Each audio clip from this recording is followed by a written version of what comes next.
కానీ అంటారు కదా పాస్టర్లు అసలు ఒక అబద్ధం కూడా ఆడరు, లేదంటే మందు తాగరు, విగ్రహార్పితాలు. బైబిల్ ప్రకారంగా దట్ ఈస్ అ రూల్ అన్న. బైబిల్ ప్రకారం రూల్. ఇక ఫాలో అవుతాడు. ఇప్పుడు రెడ్ లైట్ దాటొద్దు, ఇట్స్ అ రూల్. అది మీరు అనుసరిస్తారా లేదా మన ఇష్టం. వాడు దాటాడా ఫైన్ పట్టుకుంటాడు. దాని తర్వాత ఒక గంట సేపు వాడు కానీ వీళ్ళకి ఫైన్ వేసేది ఎవరు మరి? చనిపోయిన తర్వాత. అందుకే నిత్యాగ్ని గుండం ఉంది, నరకం ఉంది.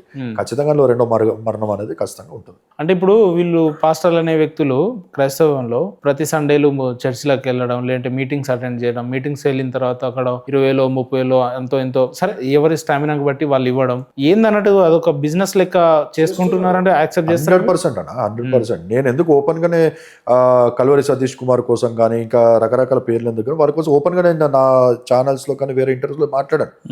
ఈ ఫోటో దిగితే 10,000, డిన్నర్ ఏ బల్ల మీద కూర్చోవడానికి పక్కన ఒక 20,000, ఏ రకరకాలుగా ఉన్నాయి బిజినెస్. దేవుడి పేరు మీద దోపిడీ జరుగుతుంది 100%. అందుకే 90% అన్నా నేను. 90% ఎక్కడో 10% నేను ఏళ్ళ మీద దగ్గరికి వెళ్ళి చూసిన దాంట్లో మా మామగారు నిస్వార్థంగా ఆయన మొత్తం ఇలా డబ్బులన్నీ వేసి ప్రజాసేవ అట్లా కొంతమంది నేను చెప్పగా మా మామ అని చెప్పి గ్రేట్ గా కాదు కదా, ఆ సేవకుడు అని అంటే అట్లా ఉండాలిరా అనిపించే దాంట్లో మా నాన్నగారు మామగారు మా నాన్నగారు కూడా 35 years నుంచి ఆ సేవలోనే ఉన్నారు.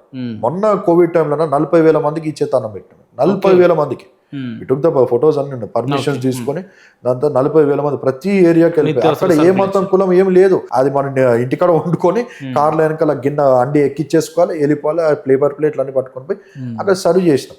అట్లా నిస్వార్థంగా ఒక 10% కొంతమంది నేను చూసాను తప్ప మిగతా వ్యక్తులు మొత్తం అంతా 90% క్రైస్తవులు మొత్తం చెత్తనే ఉంది. పీటర్ భాయ్, మీరు అంటే మీకు నా గురించి అంతో ఎంతో తెలుసనే అనుకుంటున్నా. అంటే నా ఇంటర్వ్యూస్ కానీ నా వే ఆఫ్ క్వశ్చనింగ్స్ అట్లా ఉంటాయని అనుకుంటున్నా. ఏదైనా అడగొచ్చా ఇంటర్వ్యూలో? లేదంటే ఏమన్నా కన్వీనియన్స్ గా? ఓకే, ఏదైనా. అంటే అటు రాజకీయం చేయాలన్నా, ఇటు పాస్టర్గా చలామణి అవ్వాలన్నా, అసలు ఏం చేయాలనో తెలియక ప్రశ్నార్థకంగా మారిండు పీటర్ గారు అని అంటే లేదు. నేను దుబాయ్లో నాది సాలరీ 3 లక్షలు ఉంటాయి. I was flight officer, Emirates కి ఫ్లైట్ ఆఫీసర్గా చేశాను నేను. 8 years అక్కడ దుబాయ్లో ఉన్నాను. నాకు ఫ్లైట్ టికెట్స్ ఫ్రీ, నాకు ఇన్సూరెన్స్, మెడికల్, హైఫై లైఫ్. 8 దేశాలు తిరిగానన్న. నాకంటే నాకు ₹1,00,00,000 రేంజ్ రోవర్ కార్ ఉండే. I to maintain Range Rover work అక్కడ. దాంతో FX35 అని చెప్పి Nissan the sports edition, hi-fi life నాదంతా. నా ఇల్లు కూడా హైఫైగా, అంత హైఫై లైఫ్ వదిలిపెట్టుకొని కూడా 2021లో నేను ఇండియాకి రావడం కారణము నాకంటూ ఒక దేవుడి సేవ చేయాలనే ఒక బడను. దాన్ని బట్టి ఎందుకు అనిపించింది అట్లా డిజైన్ చేసి అన్ని అంటే బైబిల్లో వ్యక్తిగతంగా మంచి జీవితాన్ని లీడ్ చేసే ఛాన్సెస్ ఉన్నా దేవుని సేవ అనే కాన్సెప్ట్ ఎందుకు వచ్చిందని? అయితే దానికి 2 రీజన్స్ చెప్తాను. ఒక రీజన్ వచ్చి మా నాన్నగారు కూడా cinema actor, is a karate master. దాని తర్వాత అప్పుడు ఆయన క్రైస్తవుడుగా రాకముందుకి RSS కి ఆయన ఉదయకాలపు శాఖ, సాయంకాలపు శాఖ అని చెప్పి నియుద్ధం నేర్పేవాడు. ఆయన ఇక్కడ మూసాపేటలో నేర్పేవాడు. కట్టర్ అంటే కట్టర్ హిందూ టైప్ పక్క. Is cinema actor, karate master, అన్ని డాన్స్ స్కూల్, రకరకాల బిజినెస్లు ఉన్నాయి. కానీ అనుకోని కొన్ని కారణాలు బట్టి ఆయన యేసు ప్రభుని నమ్ముకోవడం, మిగతా అన్ని వదిలిపెట్టుకొని డబ్బు, సినిమా కెరియర్ అన్ని ఏజ్ ఆఫ్ 25-26 years అన్ని వదిలిపెట్టుకొని ఆయన చర్చ్ స్టార్ట్ చేశాడు. 36 years బ్యాక్ స్టోరీ చెప్తుంది. ఆయననే డబ్బు వదులుకొని మేబీ లోకంలో నేను జీరో అవ్వచ్చేమో, కానీ నేను యేసు ప్రభు సేవ చేస్తున్నాక ఆయన విషయంలో నేను హీరో అవుతా. ఆఫ్టర్ మై టర్మ్ నేను దేవుని దగ్గరికి వెళ్ళిపోయింది. ఖచ్చితంగా ఆయన నాకు ఇవ్వాల్సిన బహుమతిని ఆయన ఇస్తాడు. ఎందుకంటే నేను ప్రజలకి కావాల్సిన సత్యాన్ని, పరలోకానికి, స్వర్గానికి వెళ్ళాలనుకున్న వారికి నేను ఒక దారిని నేను చూపెడుతున్నా, చేస్తూ దేవుని పని అని చెప్పి ఆయన ఒకటి కారణం. మా డాడీ డబ్బులు వద్దనుకొని, సినిమాలు వద్దనుకొని ఆయన 3 films ఏమో తీశాడు, బట్ బయటికి రాలేదు, వద్దనుకొని వచ్చేసాడు. రెండోది నేను కూడా ఇప్పుడు మాకంటూ ఒక బ్రాంచ్ చర్చ్ ఉంది. అక్కడ ఆ బ్రాంచ్ చర్చ్ని చూసుకునే వారు లేరు. ఒకటి మా తాతగారు ఒక 83 years, ఆయన ఈ బికమ్ ఓల్డ్. సో అక్కడ చూసుకోవాల్సిన అవసరము అక్కడ అక్కడ ఒకటి ఉండాలి. ఇక నేను బై బార్న్ నేను ఈ రూట్లో ఉన్నాను కాబట్టి అది ఆబ్వియస్లీ ఇట్ విల్ బర్న్ మీ. అంటే మీ నాన్నగారు పాస్టర్ కాబట్టి ఆబ్వియస్ గా మీరు కూడా పాస్టర్ అంటారు, అంతేనా? సిన్స్ ఫ్రమ్ చైల్డ్హుడ్ ఆ ప్రాక్టీస్ లో ఉన్నాం కాబట్టి. ఇదేమన్నా వారసత్వమా బ్రదర్? అంటే వారసత్వం అనేది ఏమి లేదు, బట్ ఆబ్వియస్లీ పేరెంట్స్ యొక్క ఇన్ఫ్లుయెన్స్. పేరెంట్స్ నేర్పిస్తారు కదా, భక్తిని నేర్పిస్తారు, పూజలు నేర్పిస్తూ ఉంటారు. పేరెంట్స్ ఎట్లా ఉంటే పొలిటీషియన్ కొడుకు ఆబ్వియస్లీ పొలిటీషియన్ అవుతాడు. ఇంకా చిన్నప్పటి నుంచి వాళ్ళ డాడీని చూస్తాం. అట్లా ఉండదు కదా. ఇప్పుడు అతనికి ఒక 80% సైకాలజీ అంటున్నా, సైకాలజీ కామన్ గా చూస్తే ఇప్పుడు నేను ఆటో డ్రైవర్ కొడుకు ఆటో డ్రైవర్ గాడు అవుతాడా? ఆటో డ్రైవర్ కొడుకు రిక్షా పుల్లర్ కొడుకు రిక్షా పుల్లర్ అవ్వాలనుకుంటాడు, ఐఏఎస్ అవ్వాలనుకుంటాడు. జనరల్గా నేను చెప్తే ఇప్పుడు హైఫైగా పోతా ఉన్నప్పుడు ఒక 80% ఆఫ్ ద సైకాలజీ వాళ్ళ ఇప్పుడు అమిత్ షా కొడుకున్నారంటే మీ నాన్నగారిని చిన్నప్పటి నుండి చూస్తూ చూస్తూ మీరు కూడా పాస్ రావాలనుకున్నారు. అదొక బర్డెన్. అదే అండి ఆ మంటలో తప్ప మీకంటూ నేను కూడా పాస్ రావాలి ఒక డిజైర్ లాంటిది ఏం లేదు.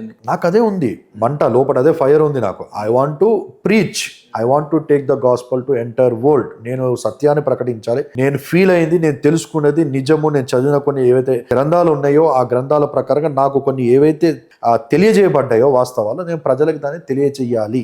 బైబిల్ చదివిరా మీరు? 100%. రామాయణం చదివిరా? 35-36 years. రామాయణం చదివిరా? రామాయణం చదవలేదు కానీ సబ్జెక్ట్ కొద్దిగా. భగవద్గీత ఏమన్నా చదివిరా? చదవలేదు. ఒకసారి చదివి చూడండి, మీ ఒపీనియన్ మారుతుంది. యూట్యూబ్స్ లో మనకి అన్ని వస్తా ఉంటాయి కదా. అల్లే మీరు ఎట్లయితే బైబిల్ అంటే ఎట్లా కాన్సన్ట్రేషన్ పెట్టి చదివిరో రామాయణం భగవద్గీత కూడా చదివితే మీ ఆలోచన విధానం మారుతుంది, మళ్ళీ హైందత్వంలో రావాలనే విధానం వస్తుంది. ఖురాన్ నా దగ్గర ఉంది, భగవద్గీత నా దగ్గర ఉంది. అయితే ఎప్పుడు అనిపించలేదా మరి అట్లా చదువుతున్నప్పుడు నేను కూడా హైందత్వంలో అరే ఈ సంస్కృతి సాంప్రదాయాలు మంచివి? నాకు చదివే అవసరం రాలేదు. ఎందుకనంటే మా నాన్నగారు ఆయన చదివి అన్ని చేసి వచ్చారు కాబట్టి యూస్ టు టెల్. ఆయన రామకోటి జై శ్రీరామ్ అని చెప్పి 1000 సార్లు చిన్న చిన్న బుక్స్ ఉన్నాయి, ఇఫ్ యూ రిమెంబర్. అవి డేకి కమ్సే కమ్ 5 books సంథింగ్ వాళ్ళ టార్గెట్ బట్టి ఫిల్అప్ చేసేసి అది ఇన్ని కట్టలు చేసి అది ఎక్కడో సమర్పించాలని చెప్పి అనేవారు. సో అంతగా ఇంట్లో మొత్తము అంటే దే ఆర్ ప్యూర్ బాగా డెప్త్లోకి వెళ్ళిపోయారు.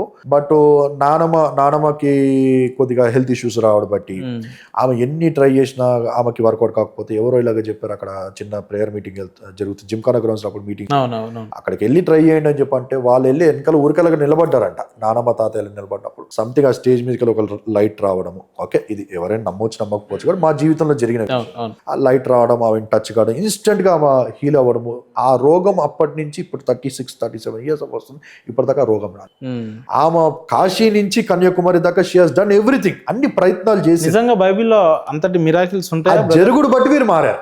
నేను పుట్టలేదు అప్పటికి, అవి జరుగుడు బట్టి వాళ్ళు అస్సలు నమ్మలేదు. మా నాన్నగారు కూడా RSS కి ట్రైనింగ్ ఇచ్చినప్పుడు మా గల్లీలకు ఎవరైనా మత ప్రచారం చేయడానికి వస్తే చాలా మందిని కొట్టాడు. మా దాన్ని ఎట్లా ధర్మరక్షణ అని చెప్పి చాలా మందిని కొట్టాడు. మా నాన్న నమ్మలేదు ఫస్ట్.